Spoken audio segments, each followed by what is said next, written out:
now more than ever, people need to go within and plug into that cellular memory, plug into divine source, detach as much as possible from the matrix. A lot of these people that have all these abilities, who have celestial star ancestry,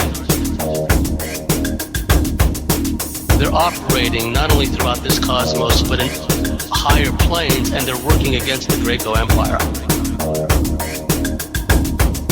The photonic energy and the cosmic rays will activate our higher centers.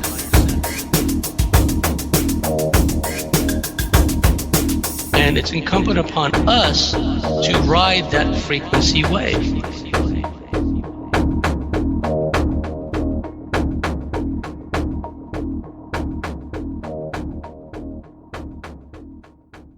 Hello again, everybody. This is James Bartley, and you are listening to Bartley's commentaries on the Cosmic Wars.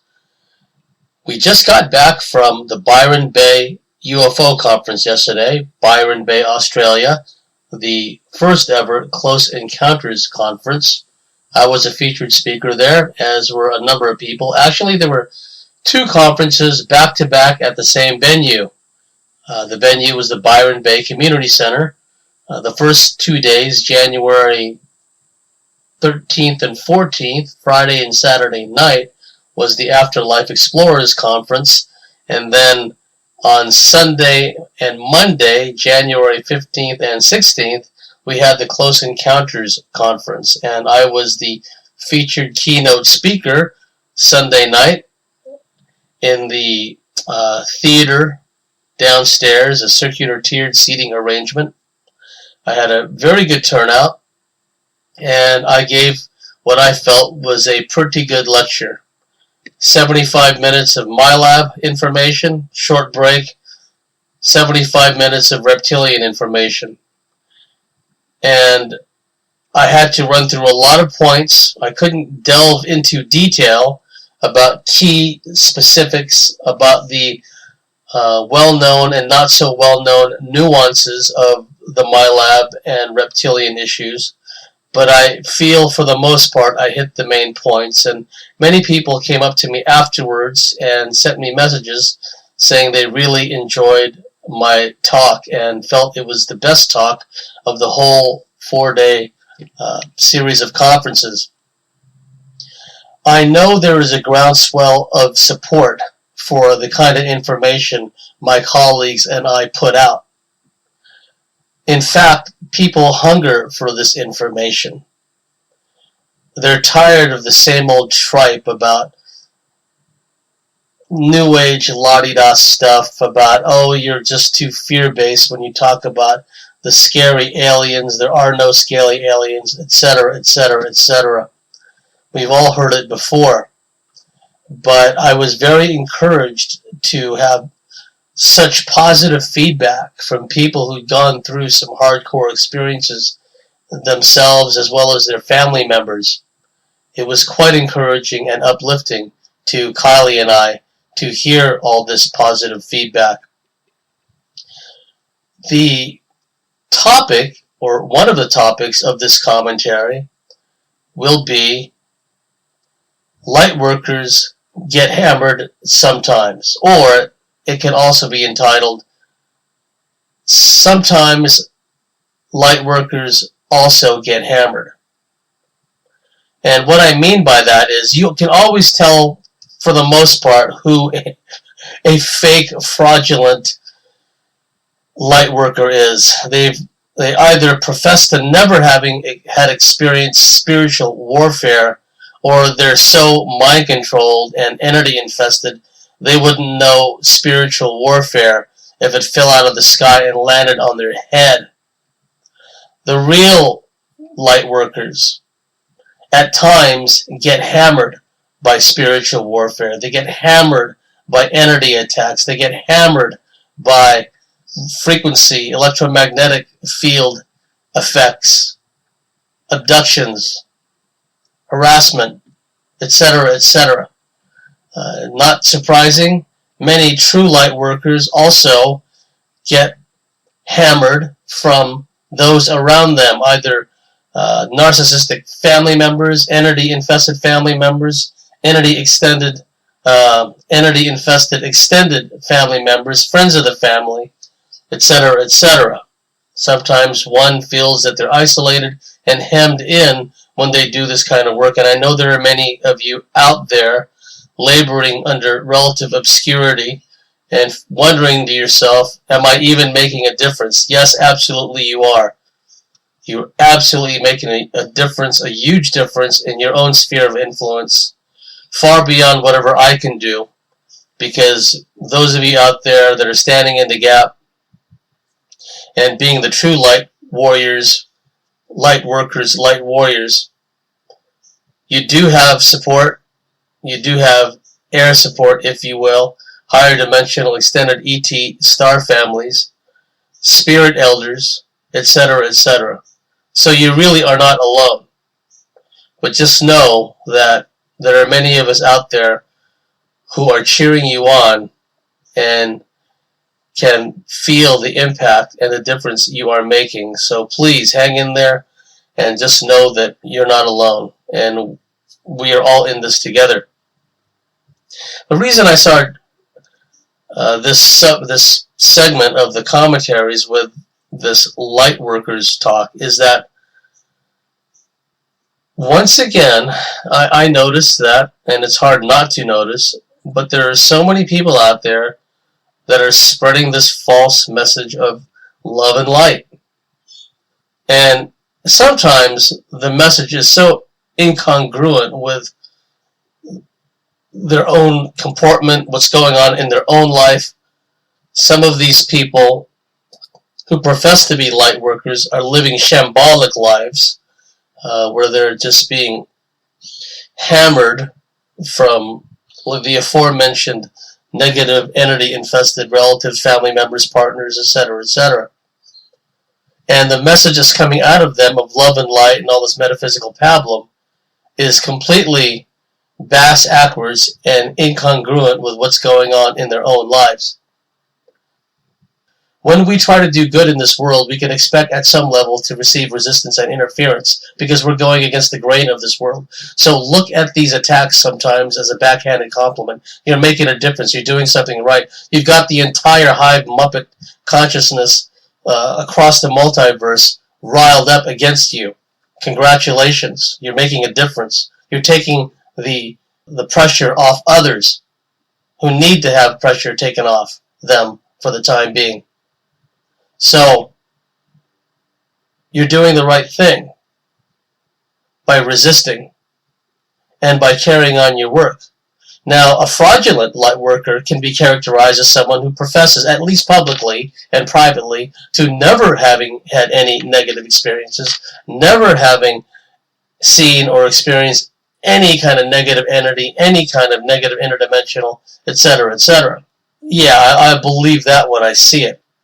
And so many of these faux light workers are intolerant, judgmental, and they have this presumptuous air about them. Oh, you were talking about negative experiences in your lecture. Let me heal you. Oh, yeah, right, lady. I'm going to let an entity-infested person like you do energy work on me, mangle my meridians and chakras in the process. Thanks, but no thanks, mean-ad lady. And that happens too. And I speak from experience. I let an entity-infested lady do body work on me, and I felt miserable for days and weeks afterwards. It's so subtle, folks. What can be done to you to really knock you out of kilter? You could be sitting in the wrong meditation circle. You could be listening to the wrong tones and frequencies in a meditative open state. Combine that with audio visuals, seeing certain geometric symbols, seeing certain so-called sacred geometries, along with certain frequencies, all under the guise of love and light, all under the guise of being a light worker. And what happens? Some of the people that are more switched on, that are true spiritual warriors in their own light, they have very ill effects from these light sound extravaganzas that are being pumped out by these light workers. They feel like their chakra is being tugged on. They feel ill and out of sorts. And then later on, when they're back in their hotel room, they feel like they're getting attacked. In fact, they are, because they've been opened up and all these entities are jumping without parachutes to have a go at them. And all because some light worker fooled them into thinking that what they're going to be presented with, what they're going to be taking part in, what they're going to be experiencing is something beneficial for them and the world at large.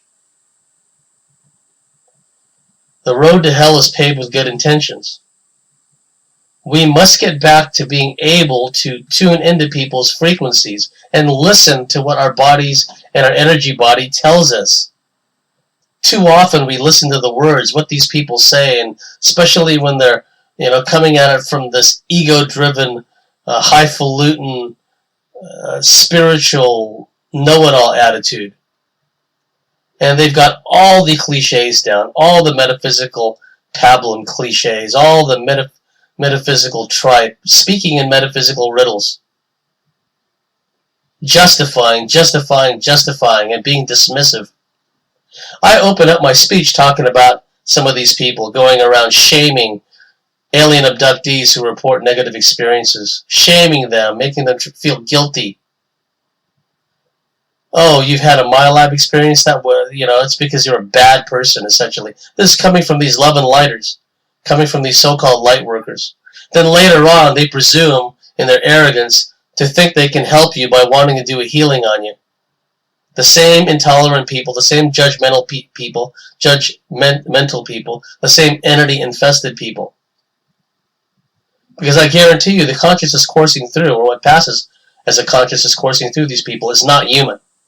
Because true humans, with a human connection to Source, they have empathy, they have compassion, they have unconditional love, and they would never look down on another as being spiritually inferior, never look down at another as being fear-based and victimized because they report frightening, traumatic alien abduction experiences, reptilian experiences, military experiences.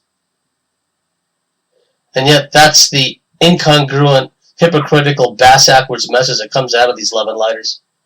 And I'm sick and tired of all of them. And the thing about it is, there is a groundswell of support for people like ourselves who are going out there and putting out the real information. Just the relief and the feeling of vindication and validation these people have when they come up to me and they say, I really resonated with everything you said. It made me feel so good. I knew that I was feeling these feelings and having these misgivings for a reason, even though everyone around me was talking love and light and all this other crap. Pardon my Anunnaki. So that gives me encouragement. That gives me the wherewithal and the encouragement to go on and continue doing this work. And I'm not alone. There are many others of us out there, some laboring under relative obscurity. And that's how it works, folks. That's how this matrix works. The New Age la-di-da Muppets, fake light workers, who go around, with their entourage and cult of personality and, go around shaming people, only want to talk about love and light and the warm and fuzzy ETs. Oh, they will have, outwardly, nothing will seem to happen to them of a negative nature because actually they're one of the entities that are behind this negative agenda in actual fact. Again, there is an irony at work here, a supreme irony, because many of these light workers, these fake light workers, and many of these mindless followers of light workers who parrot the metaphysical riddles and metaphysical pablums spewed out by the light workers, they themselves have had traumatic, frightening experiences, but they've been so mind-controlled, and the experiences have been so shunted into a corner of their minds and sealed off with an amnesic barrier that they don't even want to go in that direction. That's why some of them get hostile when they hear about negative experiences, because they're projecting out all this unresolved trauma, unresolved pain and suffering and shame and whatnot, because at heart, like so many of us, a lot of these New Age la-di-das and fake light workers, They're shame-based because many of us in this archontic world developed a shame-based personality. That's just the way it is. And it takes some time to undo all this. It's something that you just can't like snap your finger and undo.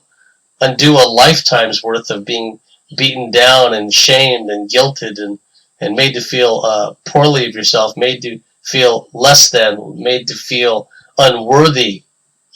And see, that's another trap that these New Agers fall into. Because whatever is going on in their life, whatever kind of misgivings and challenges and heartache and traumas they're enduring, they tell themselves that they're spiritually evolved beings, and they just tune all that out. I guess you can call it a form of denial, but really it's part of the psychological behavior programming that goes on. So many of these people, these fake light workers, they're so patently unhealed. They're so just messed up. And they have the gall to go around looking down their noses at people and presuming to be spiritually superior to others when their message is one of deception and deceit, and it's not even their message. These fake light workers don't have an original idea in their head. Everything they know or they think they know was put in there by something or someone else. That's the irony. One thing that must be understood is that these fake light workers, the entities working through them and that have control over them, they help them out, these fake light workers. Whereas for people that really want to do a good job, get the message out to the people having the experiences, help them do what can be done for people going through these ET, reptilian, MyLab challenges, sometimes it could be quite a challenge to not only keep oneself afloat, keep one's own sanity intact, and keep the ship going in the right direction, but on top of that, helping people, right? And it is a challenge at times. On the other hand, you have these fake light workers, and sometimes, and I don't say this out of jealousy or resentment or envy, this is just the way that this matrix is set up. A lot of these fake light workers will be aided and abetted by the entities working through them and that have control over them. So these fake light workers won't have some of the challenges that we do, right? And doors and opportunities will seem to open for these fake light workers. And even when it comes to treatment by the media, if the media decides, okay, we'll treat this particular lecture, event, UFO, alien researcher with more respect, fairness, objectivity, well, they're not going to do it for one of the real hardcore UFO alien abduction researchers.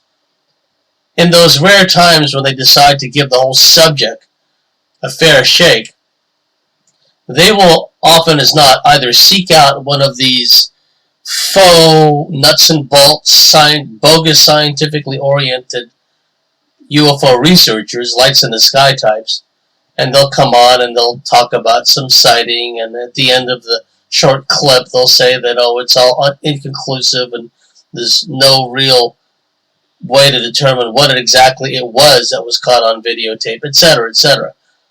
Those are the types they usually get on TV for a short news segment. But if they get someone else in the field, often as not, it'll be some kind of fake light worker, New Age la-di-da. They sure as heck won't get people like myself and my colleagues, and I wouldn't even waste my time with them anyway. I don't fraternize with the corporate media. I don't fraternize with fake light workers. I don't fraternize with, bogus nuts and bolts, bogus scientific model UFO researchers. The point of relevance and the point being is that if the media does decide to give the subject in general of UFOs and aliens a fair, impartial hearing, they're more likely to gravitate to one of these fake light workers, because the fake light agenda advances the overall agenda. these people are not only deemed harmless, they go some way towards helping to pacify the people out there who watch the news segment that are having their own ET experiences. So much for the false light workers in this segment, and I'm sure I'll have more to say about them in a future commentary. What I want to talk about now is many people out there, parents of children, are having to come to grips with how do they talk to their children when their children are having alien encounters, in particular alien abduction encounters, because not all kids are like star kids, indigo children, whatever the trendy name to describe children who are having ET encounters are these days. Because some of these kids certainly don't see themselves as star children or indigo children. A lot of these kids are afraid to go to sleep at night. They dread the onset of evening and darkness because of the things that have happened to them. They're afraid to not just go into their bedroom where these experiences happen. They're afraid to go to the entire second floor if their bedroom's in the second floor of the house, because that's where these scary experiences occur. So how does a parent talk to their child when the parent or parents know that the children are really having ET encounters? Because often as not, this is a multi-generational agenda. The parents often as not have experiences themselves. So how do they talk to their children about these experiences? Well, one thing they can do at the outset is reassure the child and say that I understand what it's like to have these scary dreams and scary things happen. And sometimes it's more comforting for the child to be told about these experiences in the context of a dream, but at the same time, and one has to be adroit about this, at the same time not being dismissive of their experiences, because dreams are real anyway, right? So if the parent can share and say things like, I've gone through similar things, I know what it's like when the lights come in the room, and I know what it's like when these things come out of the closet. We believe you. That's the important thing, because these kids need validation. Too many parents are quick to be dismissive. Oh, you're just having a bad dream. That's what I mean about dreams being used in the wrong context. As difficult as it may sound, what I would encourage to happen, a process to encourage to happen, would be to, as difficult as it may be, to move the child away from the fear to one of being not scared and at times even defiant against these beings, because the entities feed off the fear response. They feed off of it. So if the child can be brought to a neutral point where he's no longer scared, and then get him to a point where the child can assert his own sovereign being, his own sovereign nature. You're not allowed here, you're not wanted, go away. I don't believe anything you say. You're bad, you're evil. And I have protection. Teach the kids that they do have protection from a higher, much more powerful source. Because what these beings will do is, they will, and in some cases it's more often for children, others it's more cyclical.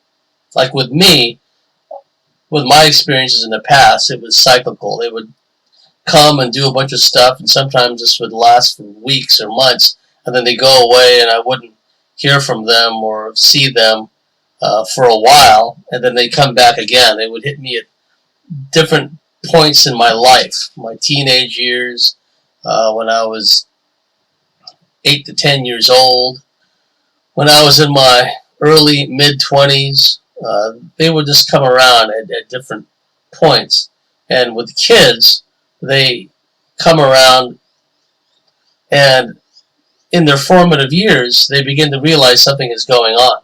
And they begin to make these cognitive associations. When it's dark, when I'm alone in my room at night, sometimes these things happen.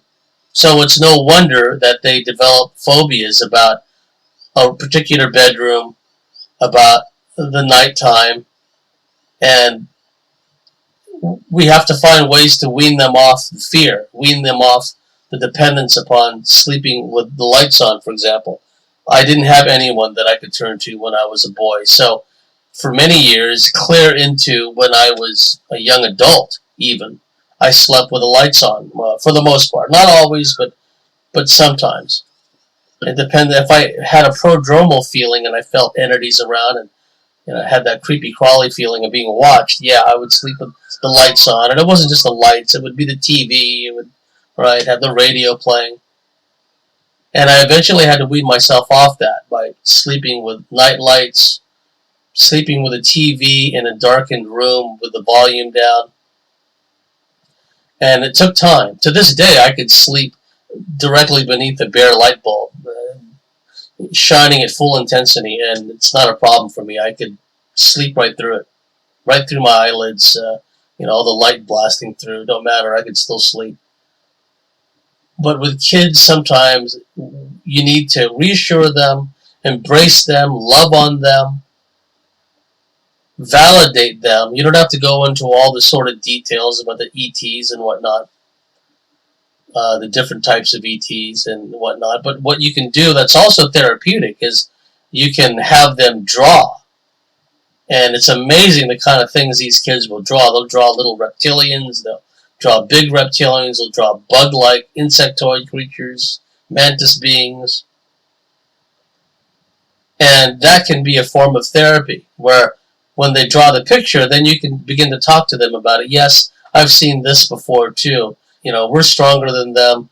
Whatever spiritual faith or belief system you have, just reassure the child that, or the children, that what you have working through you comes from a much higher, more powerful, stronger place. Stronger than anything these aliens or boogeymen or whatever the child is comfortable referring to them as. Stronger than any of them. And just remind the child that they are sovereign, that they are sovereign beings in their own right and must not be messed with, and imbue that creed into the child, where they can at some point get to the point where they say to the ETs that are messing with them, you have no right to me or my body or my house, get out of here. Teach them resistance skills over time to be defiant. This is completely at variance with, and it should be, with the love and light workers, New Ager message, where the kids are just told to embrace these ETs and just love on them because there are space brothers, and besides your indigo kids, your star kids, and these are your family, and don't worry about being scared. It's basically they tell the kids are too dumb to understand the true nature of what's going on with them. Spoken like a true, dispassionate, unempathic, detached individual that has entities working through them. Because always remember, folks, these people, these starry-eyed light workers and fake light workers and ET lovers, many of them have attached entities. Many of them are hosts for these entities. Many of them have the consciousness of an alien coursing through them. And so the words and the deeds that come out of them are, strictly speaking, not even human. So that's another thing that parents need to do. Steer clear of these people. Because the parents may, in order to seek help, guidance, validation, confirmation, they may start going to these meetings, metaphysical meetings, UFO groups, where they're going to run smack dab into these types. Often is not, right? And then if they confide in these people, yeah, I'm really concerned. My kid's waking up with marks. He's waking up with bloody noses, and he's very scared, and he's very skittish, right? Loud noises, or sleeping with the lights on. He's terrified of the thought, etc., etc.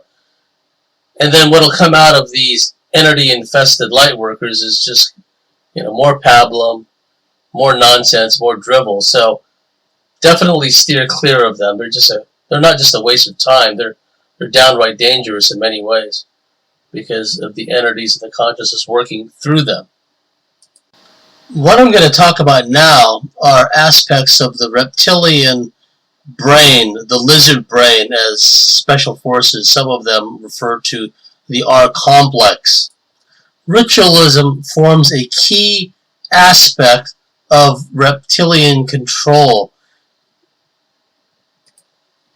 One thing that is often left out of police investigations when it comes to serial murderers is that at least some, not all, but at least some, are definitely part of satanic cults. David Berkowitz, a classic example, the Son of Sam killer, so-called. It must be understood that the R complex, the oldest part of our brain, the lizard brain, the reptilian brain, it works in the oldest primordial way that beings operate in. Ritualism, sexual aggression, an obeisance and acquiescence and acceptance of hierarchy. And we're talking about the ritualism aspect here. If you look back at some of the key serial murderers in history, Richard Ramirez, a Night Stalker, Jeffrey Dahmer, you will see that ritualism and indulging in ceremonial magic, black magic so-called, because they're using dark, evil, malign intentions, is a key part of their persona, a key part of their modus operandi. Richard Ramirez, when he was in court, held his hand up and showed a pentagram in his hand. This is an aspect that is conveniently left out of a lot of the investigations into serial murderers. Now, what the R complex does is it, for those who have an overabundance, let's say, of reptilian and or Draco DNA, it allows these entities to start working through these people, behavior modification. I will delve into these issues more in a future commentary and in a future lecture and in future papers, because it's important we understand the ritualism aspect to this. We, because of the Chronos time factor being stuck in a linear flat field time effect and the Saturn-Moon matrix manipulation, we're stuck in this linear time treadmill. And we've lost, to some degree, in some cases, many people, to a tremendous degree, our multi-dimensional, quantum, hyperdimensional outlook and perception. We don't feel our environment and feel energetic fields, discordance and fluxes in the energy fields around us the way we should, the way animals do. Because, for the most part, humans are completely oblivious as to the nature of the multiple threat environment in which they reside. And what the controllers want to do, the reptilian human hybrid plantation managers and above them, the extraterrestrial, subterranean, interdimensional reptilians, Dracos, and their cosmic vassals, the various gray factions that work through them, they want to instill ritualism. And first I'll talk about OCD thought loops, because that's a big part of it, and then I'll talk more about ritualism. The OCD thought loops, obsessive compulsive disorder thought loops,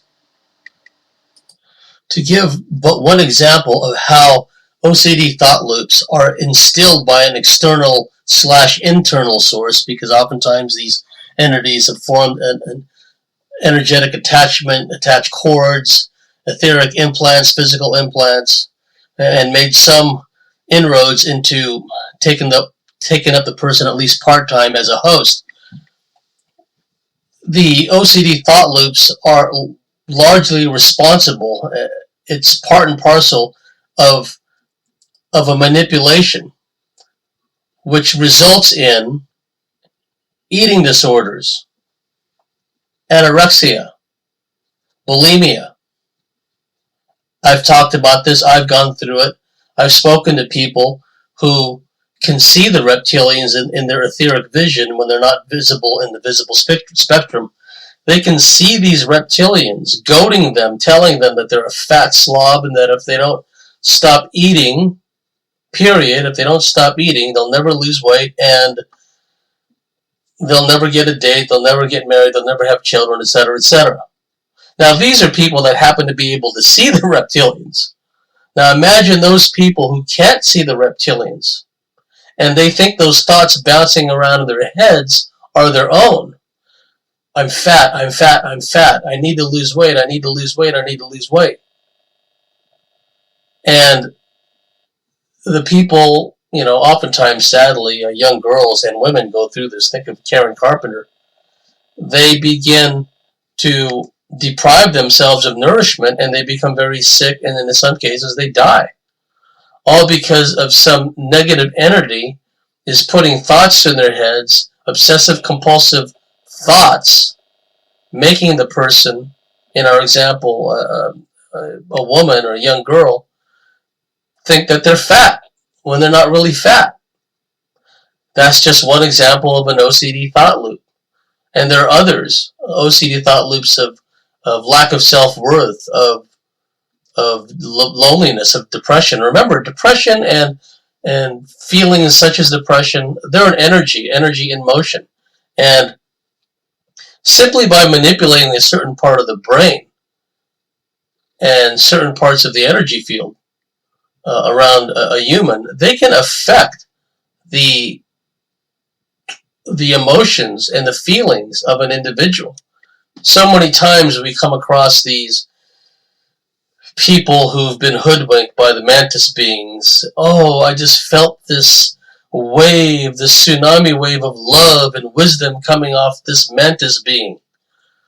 It had all the intelligence and the wisdom of the entire multiverse within it. No, that's just the entities beaming a certain part of their brain to make them feel that way. Likewise, when alien abductees are inundated with this tsunami wave of love, which seems to be emanating from certain aliens, right? Some of the smaller tannish beings are notorious for this. Likewise, some of the mantis beings can do the same thing. They just beam a certain part of the person's brain and manipulate their heart center, and suddenly the percipient, the abductee, is made to think that these beings are full of love. Just this overwhelming feeling of love was coming from them. No, that's just a manipulation. And if they can do that, they can do the inverse, which is make people feel miserable, feel poorly about themselves, fearful, skittish, paranoid, and you add in and layer in the OCD thought loops. And notice how society, and I've talked about this before at the risk of sounding redundant, but it needs to be mentioned. The media and the radio stations in America, most of the radio stations are owned by just a handful of corporations. Murphy Broadcasting and Clear Channel Communications own the lion's share of radio stations in America. And I experienced this firsthand when the deliberately set Southern California wildfires, so-called, were unleashed throughout Southern California in 2004. Boy, was that an Armageddon-like apocalyptic scene. All the radio stations in San Diego County, all musical genres, had the same three people, 2 males, 1 female, giving updates about which highways were closed, where evacuations were going to take place, etc., etc. The same 3 people could be heard simultaneously on just about every station on the radio dial in Southern California, in rather San Diego County. And it cut across all genres. Rock and roll, easy listening, country and western, etc., etc. Because the emergency alert system kicked in, and you had these three people talking on all these radio stations simultaneously because they were all owned either by Clear Channel or Murphy Broadcasting or both. So that's why typically in American radio stations, I know this especially is the case in parts of Arizona and especially in California, to reinforce the OCD thought loops and to condition the brains of people, the neurology of people to entrainment. They keep playing the same songs over and over again, right? Radar Love by Golden Earring, right? Those guys made that song eons ago, and they're probably still collecting royalty checks for that one song, right? Or that other song they play, The Twilight Zone. I guess they keep playing those songs over and over again because maybe they don't have to pay as much on royalties and whatever the case may be. But it cuts across all genres, because if you listen to a country western station, it'll be the same 7 songs. If you listen to easy listening, it'll be the same 7 songs. If you listen to, rock and roll, it'll be the same several songs. And that causes OCD thought loops. You hear one of those songs, even for a moment, if you're at the workplace, that song bounces around your noggin all day long. That's the whole idea. Likewise, the media, where they keep trying to frighten people with their terrorist alerts and their endless hoaxes and false flags over and over and over again. Keep people not only with the OCD thought loops of terrorism, and nowadays they keep pushing all the divide and conquer stuff, racism and discrimination and etc., etc. They just keep pounding that in to the consciousness and the subconsciousness of people. The universities and schools do the same thing. The same memes over and over and over and over and over again. So instead of being quantum, hyperdimensional, multidimensional beings with perception that reaches out in all directions at all times, we're just kind of reduced to this OCD kind of echo chamber.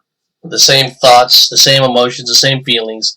And remember, often as not, there is an emotional component, an emotional quotient, if you will, to thoughts and feelings. That's why these OCD thought loops, which these negative entities impose upon people, are designed, and they're basically meant to make people feel poorly about themselves, lack of self-worth, lack of confidence, negative body image, etc., etc., etc.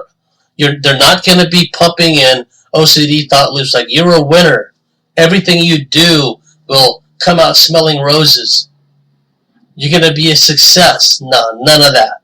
It's always the opposite of that. Negative thought loops keep people in a negative vibration, and it creates a flux in the divine matrix so that they begin to create self-sabotaging issues for themselves, creating misfortune instead of good fortune for themselves, pulling in bad association, negative people into their experience, etc., etc., etc. Never underestimate the capabilities and the capacity of these negative, largely unseen entities to malignly influence us and cause us to do things that we normally wouldn't do because of their ability to engender OCD thought loops within us, ability to mess with our emotions. On one moment we're feeling nirvana, next moment we're feeling really poorly about ourselves, really feeling down and out. Just like, and in many ways it literally is a case, not as primitive, but think of someone just tweaking knobs or flicking switches or, that kind of thing. That's how easy it is for these entities to mess with our emotions and mess with our thoughts. Okay, so I gave you that as the basis for understanding the next part, which is the ritualistic aspect.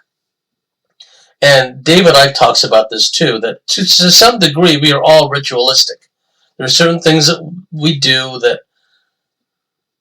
we tend to do the same things all the time. We tend to go to the same gas stations to, fill up and get our gas. And, at the office, we tend to pull in and park at the same parking spots and so on and so forth. In myriad ways, we are kind of are complex in our own way. We tend to have ritualistic, repetitive, redundant behavior.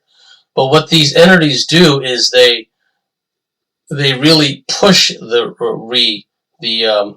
redundancy, the repetitiveness.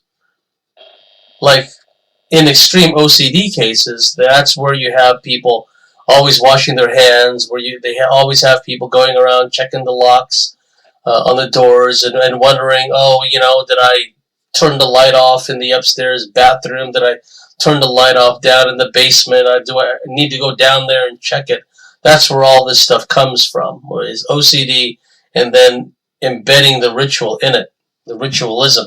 And people that have an overabundance of reptilian DNA, and especially those who are malignly influenced, and let's say negative reptilian human hybrids, negative reptilian Draco hybrids, they will become, at the goading, insistence, and prodding of their reptilian and Draco familiars, very ritualistic indeed. They will encourage them to start reading about magic and ceremonial magic and Enochian magic and delving into various aspects of the Ordo Templi Orientis, whatever the case may be, because they want these hybrids of theirs to start delving in that direction, because it provides further inroads and allows these reptilian and other lower fourth density entities to interface with them more often. Because when these people get to the point where they're starting to conduct ceremonies, remember, I said in previous commentaries that even our DNA is a portal, that our very being by nature is portal-like. When these individuals, these R-complex, heavy, reptilian human, Draco-human hybrids begin delving into ceremonial magic, that opens them up big time. They're already portals to begin with, or organic portals.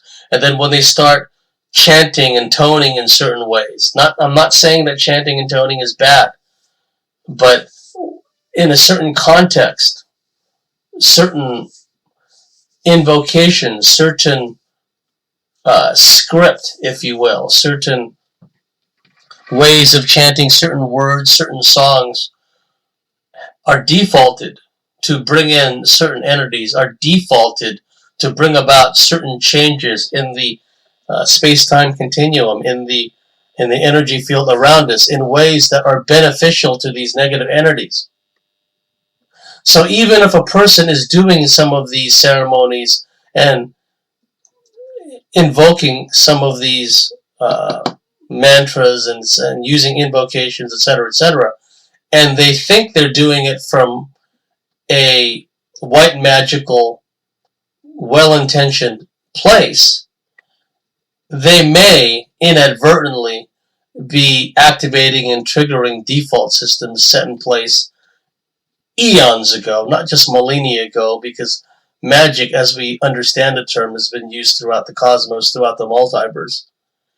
So these people begin chanting and invoking and working with sacred geometry, etc. They're opening big-time doors. And if they already have a preponderance of reptilian Draco DNA, and the reptilians, Dracos, mantid beings, etc., had already groomed them for this kind of work, for this kind of, as a medium, if you will, in this regard, medium through which they can work through the people, through the individuals, then another big part of this is the activation of the ego. If they activate the ego of the person, this works across the board, right? From New Agers on the one hand, starry-eyed New Agers to the one hand, to people who are wind up being warlocks, adepts, black sorcerers. Once the ego is activated, that makes it even easier for these beings to interface and work through them, because when they start doing these magical spells, when they start doing these invocations, when they start using what they believe is telekinetic powers of their own, these entities will do a dog and pony act, and the entities oftentimes will manipulate and morph reality around these people. Make them think that, oh, I've got all these woo-woo powers. I can make a flame dance in this direction and that direction. I can make the flame expand and contract. Well, maybe not. What if it's actually these entities that are doing all that magical hoochie coo? Now, that's not to say that later down the track, these adepts and all these wannabe adepts, warlocks, etc., can develop their own powers. That very often is the case. But at the outset, when they're working to really activate the ego of these people, these negative entities will do a psychical, telepathic, magical hoochie coo on the people. Make them think that they're responsible for doing all this magical work, and they're morphing reality, and they're creating all these changes in the space-time around them. To a certain degree, yes, they do have something to do with that, but largely it's the forces working through them, because now they're an open vessel, they're an open conduit through which these entities, and by then, in many cases, the interface has taken place where one or more entities has comfortably merged with that person who, remember, is already predisposed genetically, psychologically, neurologically, spiritually, indeed, to be taken up as a host by one or more of these entities. And that was the intention all along, in many cases, was that this person would become an adept, this person would become a black magician. But it has everything to do with genetics to begin with. Even many people working for the good, white magicians, shamans, medicine men, medicine women, it has to do with bloodlines and genetics also, right? But in our example, these others, and of course there's a lot of bad shamans, a lot of bad yogis. In this example, I'm just talking about good yogis, good shamans, good medicine men, medicine women. They had to discipline themselves, they had to learn, they had to study, they had to submit their ego to an elder or elders and be willing and have a spirit of a teachable spirit, right? And then they had to learn, these techniques and these disciplines and be responsible with it and not use it for selfish ends, but for the greater good, right? But largely, many of these people have this latent metaphysical ability through genetics and the morphic resonance field, and they're being descended from one or more higher dimensional ET families. Okay, so let's get back to what we were talking about, these adepts that are being groomed. Now, this is just talking about using sacred geometry, utilizing gematria, utilizing numerology, utilizing etc., etc. And anyone could do these things. Anyone could use numerology for the good. Okay, there's always two sides to the coin here. But I'm talking about, in our example, these people that are reptilian Draco-human hybrids and are being groomed by their familiars to be able to go out and, use their abilities for malign purposes. So as time goes on, they begin to be goaded, and some of these hybrids don't need much encouragement, to delve into even ever darker, more evil, more sadistic, more cruel things. And because they have this consciousness working through them, in their interpersonal relationships, they're already using manipulation techniques. They're already using the ability to muck with somebody's solar plexus, will, volition area to make them submit or acquiesce or to neutralize them, right? To engender confusion within somebody, nausea within somebody. That makes them more pliable. It makes them more vulnerable. Any number of ways these talents, if you want to call that, can be utilized. Like at a conference setting, a UFO conference, metaphysical conference, which is oftentimes, folks, a battleground, right? There's so many people that attend these things that have attached entities, that are hosts for one or more negative entities, that are consciously playing a double game, smiling at you as the light worker, but really they're just using magical hoochie-coo on you because, they don't like your message. Or a lot of it is soul recognition too, folks, because some of these entities working through these people, they suss you out immediately. Oh, you're one of them, right? You're on the other side. And so immediately upon meeting these people, they develop an instant mistrust, instant dislike for you, even if you've never done anything wrong to them. Doesn't matter. It's the vibe you give off. It's soul recognition. They know that you won't fall for their BS. They know that everything that you talk about, how you comport yourself, what information you're willing to share with others is diametrically opposed to what they're all about. So they just cop an instant attitude towards you. Take it as a compliment, really, but keep your shields up. So eventually, the familiars, the reptilian and Draco familiars, and other negative entities begin to goad these people to ever more sadistic acts. It goes from simply manipulating or trying to manipulate others, rip people off, this, that, and the other. Then they start delving into things like, blood sacrifice and all forms of abuse meted out to innocents, etc., etc., etc. Because by doing so, they open up even more portals around them. They open up themselves to even more lower entity possession. And you can feel the energy of these people. They're not very good at... so that, in a nutshell, and in future commentaries and articles and treaties, I'll flesh it out more than that. I'll go into more detail. But the whole point being that if one starts to detect certain OCD thought loops manifesting, if one starts to detect within oneself like this tendency towards ritualistic behavior, doing the same things over and over to an abnormal degree, let's say, then one needs to start to work beyond that.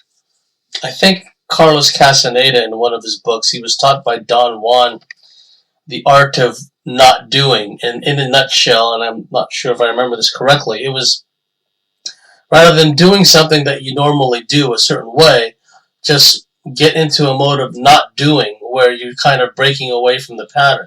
So it's important that we get away from extreme ritualistic behavior. And when we start to recognize OCD thought loop patterns, maybe we ought to pay attention to that. Maybe it's not really us that's thinking that, these OCD thought loops. Because what they do is they use our thought voice, if you will. And that's why we think, oh, I thought of that idea. I thought about making that poor decision. I thought about, doing that bad thing. No, not necessarily. It could be these entities that are using your thought voice to manipulate you, to make you have something unfortunate happen. So it just reinforces the cycle of lack of self-worth, of despair, of, oh, I made another mistake.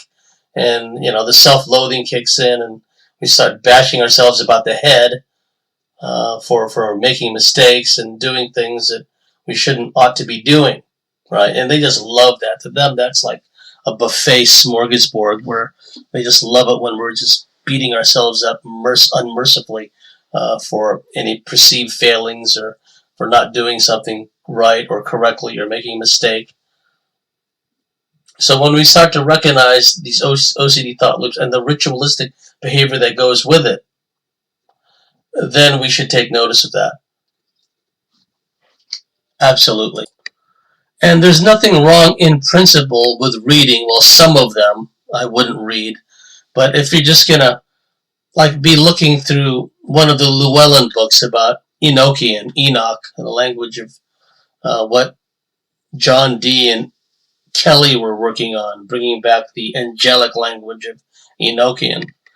Like when I look through those books, I just skim through all the invocations. I don't pronounce the words. I don't enunciate them because I don't know what the hell it'll conjure up, you know.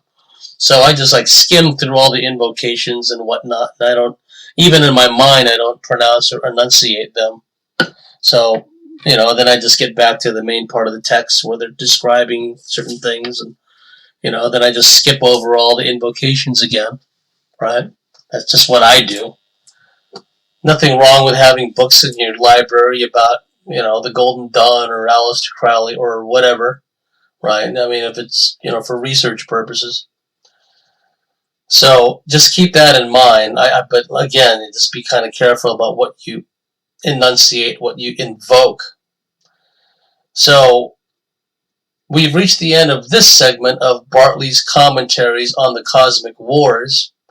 I talked about fake light workers. I talked about ways that parents can help their children going through frightening alien abduction experiences. I talked about OCD thought loops and how it ties in with ritualism and ritualistic behavior. And so we'll catch up with you again next week. Our guests this week on the Cosmic Switchboard Show are Hugh Newman and Jim Vieira, who will be talking about giants and megalithic structures and ancient advanced civilizations. Wherever you may be, good listeners, we send you love, we send you compassion, and wherever you may be, daytime or nighttime, have a very pleasant time. Bye for now.